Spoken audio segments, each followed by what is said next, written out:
TV. Right, muri yeZimbabwe ndadzoka manje. Kune vaya vanongoti chibaba munongobhema mhiripiri dzenyu muchinhingirikina semusinganyatsogara pasi muchigadzirisa dzimwe nyaya. Zvazvinoita ndezvekuti handisi munhu anongomhanyira kujamuka. Dzimweni dzenguva ndombogara pasi ndodzidzisana these young guys vanenge vasiri kunzwisisawo nekuziva zvinhu zvavanenge vachitaura. Ndoda kuti muone clip, this small clip iri panapa muchinzwawo zvekutaurwa nethese young men, and then tobva taonesana kuti mimi munenge muchitiwo kudii kana tiri kuwirirana kana pane pandinenge ndazopotsawo munondiudza kuti apa client wapotsa apa.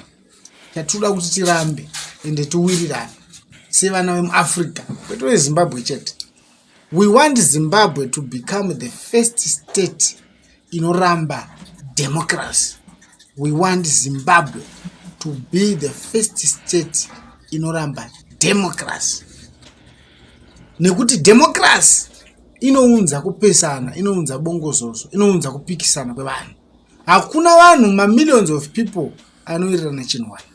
That's why muchiona kuti varungu vakachenjera vakakuisira democracy as favor, as kita sokuti munhu wese akakwanisa kupa pfungwa yake zvinoita kuti zvinhu zviende mberi. Zvinotodzosa zvinhu. muZimbabwe makafira benzi chaimo. Ende unoona zvazvinonetsera ndezvekuti nzara kuona yakupinda kusvika pa the extent yekuti wakushandisa pfungwa dzako uchifunga mafungire waya kana kuti utanga kusimbisa zvinhu zvakaita seizvi uchiti zvinhu izvo ndozviright zvofanira kuitika. One day uchatanga kushorwa nevana nevazukuru. History changu kuremember sekababa kaingoti kakamwa zvinonzi chii zviri kumwiwa zvekambwa tumkozodo tichi ukatofamba nemafungiro waya in the next 20-30 years unenge wati madharaunda tunongonzi ngopuwa kangoto kangomwa ukabva atorara patoda kurongwa chiko panzi patoda pate zvakati zvoda kurongwa pane nyaya dzida kutaurwa zvinonzi vatengerei kangoto kana kachaswa vaende kunorarako. Because onaka chinhu chinonzi democracy chacho chakambonakira chii, because hatisi kuda kuti tingomhanyira kuti pamwe maybe inini ndini ndiri kungoti zvawataura izvi it's nonsense. Zvakatonakira ndezvekuti iwo watotaura zvawatotaura izvi zvandidi. Ende kune vamwe vana vechidiki vari kuona umwe munhu anongoona anotonakidzwa akatarisa face yako ikaita ngoitawo yakangodaro yangoitawo yechibalance anoona kuti but kablaza akarotaura zvinhu zviripo. So let me give you guys 10 advantages of democracy. Tisati tatombomhanyira kuti ungonoti yakanakira chii. Ndakanzwa mwa chitanzi mimi democracy iyo mukuti tukira kuti tipe on democracy maitirambidza democracy. It's a topic for another day. Number 1, democracy yakanakira freedom of speech. Citizens can express their opinions without fear. Babaka pane zvimwe zvinhu zvokuti unonyatsona kuti panapa pari kubiwa, but kuti utaure zvotoramba zvichitoraya nyika izvozvo. But macitizens akatanga ngojamuka kuti this is not right, hatingabire vanhu zvakadai. So paitwa corruption apa uyu munhu chazvinoita umwe munhu angona ngouraya munhu obva atosiiwa zvakadaro because of corruption, mangwana odzoka oramba achingokontinue. But macitizens akati this is not right, hatidi kugara tine mhonti muno, ko mamubudidzire chiiwo mutemo chiti zvakati uri kuzviona. Zvakafanana for example munhu akaita saanimal zvitsva dai akaita paravha hombe dzaakavhura dzedze obva angoenda one day obva adzoka patoshanda mari pachinjanwa. But kana usina democracy manje hapana hambobve makazvitaura munongoti pakaipa munhu wake munhu wanhingi. It's not right kana zvichinge zvakadaro. Number 2, free and fair election. People choose their leaders through voting. Apa amenoti tichiri kupractice democracy. Maybe that is the reason these guys vakutanga kufamba vachiti hatichadi democracy yacho tafana kutongogararama kusina chinonzi democracy, because chinonzi election vanochitya, vanoda kungozviimposa varambe varipo vari on power. Zvinhu zvinobenefita ma-individuals not vana veZimbabwe vakasiyana siyana, because the moment paunochuzawo munhu unonoti this guy ari bo kuti anga achititungamirira kuti tiite zvinhu chedu, zvinhu zvinenge zviri right. And then the other thing tine chinhu chinonzi accountability. Leaders can be held responsible for their actions. Baba pane umwe munhu wokuti anouya panapo okuudza kuti nyika inei izvezvi tashandisa kana kuti 16 billion but zvinhu zviri kuita mubva matarisa moto marodhi akaparara muzvipatara hamuna mushonga zvinhu nai baba mari yese yamuri kutaura iri kuverengwa pabhajeti yakaenda kupi? But if there is no democracy, munhu anotora mari yacho achidya kumba kwake ende hapana no one who held him accountable, hapana, zvinongovharana zvakadaro. And then toya panyaya ye-protection of human rights. Basic rights and freedom are safeguarded. Ameno kana ipapa wapanzwisisa, it's up to you. Ndoziva kuti pamwoyo uri mumwe kuti ma-rights ekuita sei. Une ma-rights akawanda. Musi unomuka wakungonzi handiti muri kuti hapana democracy, wongomuka wongonzi iwo pamba pako ipapo urikugara mboti kuwedzera mari yakadai kana kuti hayo ngochifamba mutauni nguva inese wafambire china apa hausina kana marights unonga ungorambidzwa zvimwe zvinhu because unonga usina democracy. And then rule of law, everyone including leaders is subject to the law, but papanenge pasina zvese izvozvo ndopaya petachitaura kuti leader anongokuita zvaanoda because anenge ari political leader ende chokumuita chacho zvinongofarana zvakadaro. Peaceful transfer of power, governments can change through elections instead of violence. Ameno kana panzwisisa ipapo apa I understand that this young man might not understand all these things. Citizens participation, people can take part in decision making and governance. Iyo kana mchinge mainzwisisa ndo yamakarambidzwa kuZimbabwe iyoyo muda kuparticipate pachi ingo votera kuma MP ndo yayi kuti munonzi votera ma MP nemakanzela chete zvoto zvine mazerezvi then ma MP nemakanzela ndo vanozochuza maningekini ende imimi ambofe makaona chazvakashatira after 10 to 15 or 50 years to come you understand kuti one man one vote yaikwanisa kunge ichitotibatsira zvinhu zvakadaro kuti zvingasonge zvichiningirikina. And then when about transparent government decisions and spending more open to public scrutiny amdudzinzi vakayedza chedzi that is the ndo zvavari kutraya kubvisa zvacho izvozvo banje kuti baba kuwafana makutotigarira pasi muchititanga mukutishanda. Economic confidence, stable democratic systems can encourage investment and economic growth. Independent institutions, court, electoral bodies and the media can operate with greater independence. Isusu manje ndopa usukona kuti tikutosupporta kuti democracy ngairambe iripo. And then we have disadvantages of not having democracy. And chilo kuti titoonesana ipapa kuti mungwesonge muchibatsirikana imimi anapongwa namusoro banga.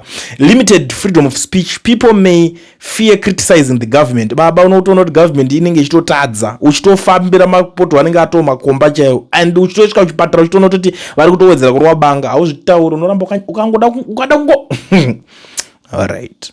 Human rights abuses, there may be fewer protections against arbitrary arrests, torture or discrimination. Unongoti ukangosvika baba kana zvema human rights abuses ndopokuti unosvika kana mupurisa obva kuti akuona kana paroad block unzi mota yako yapera nikinika iwo kana kuti tairi rakataka kudzikira mweya zenya kuti ako newe shamari utondiratidza wanditi ndikuninga ndasina kuzviona unoiroverwa iyo kana kuti sei usina spare wheel tuma offenses tudiki tumwe tomagara muchininga tinongobhadhariswa na mafine tumachinji inenge yadhirimbama ozodii mangwana. Corruption, weak oversight can make misuse of public resources more likely. Iyo munoiziva mese but I think ndopa muri kudyirawo muchiguta because most of the guys muri kubenefita from corruption hatidi kutaura mazita enyu. Lack of accountability, leaders may remain in power without effective checks on their actions.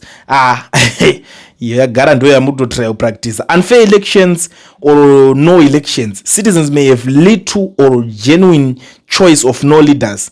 I think uko mazimbabweans matoko kudhara. Political instability, power struggles can increase the risk of unrest or coups.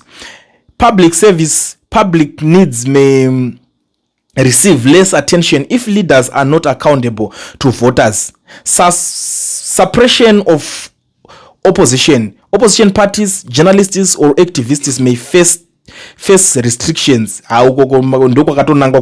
Reduced investor confidence, political uncertain and weak institutions can discourage investments. Public dissatisfaction, when people feel excluded from decision making, protests or social tensions may increase.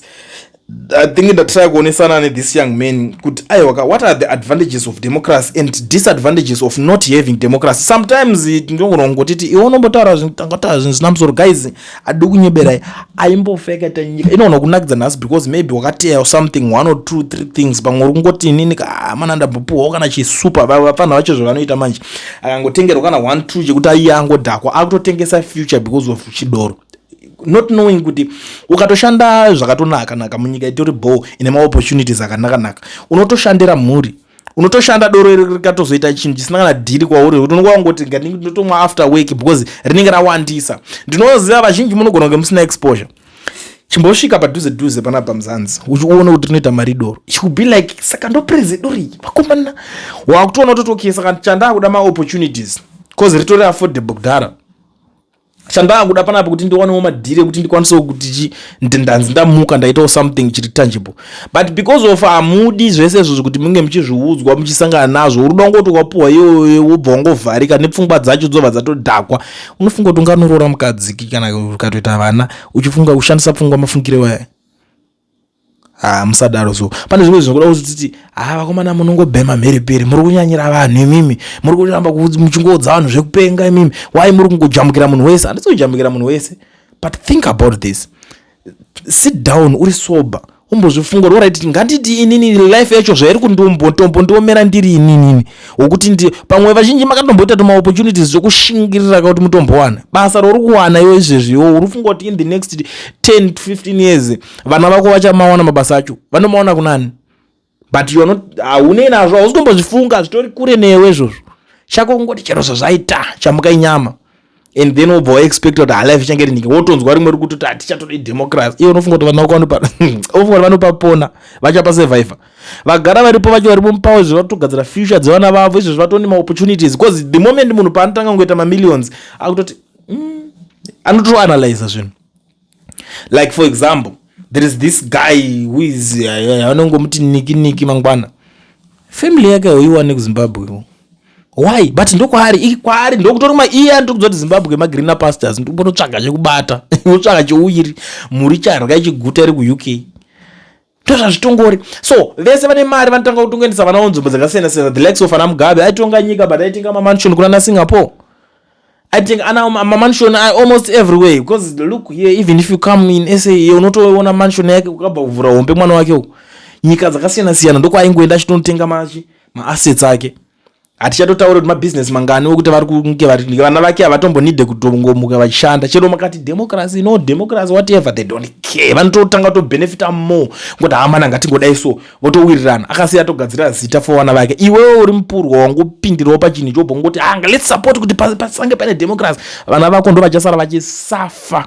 Ndatokutaurira chokwadi, because maybe wo kusafa kwacho hausi kukuona, pamwe wagara wakatori life iyo wakatoijaira kudhara wakatindi vanhu, but think of vana vako, think of the next generation ichauya.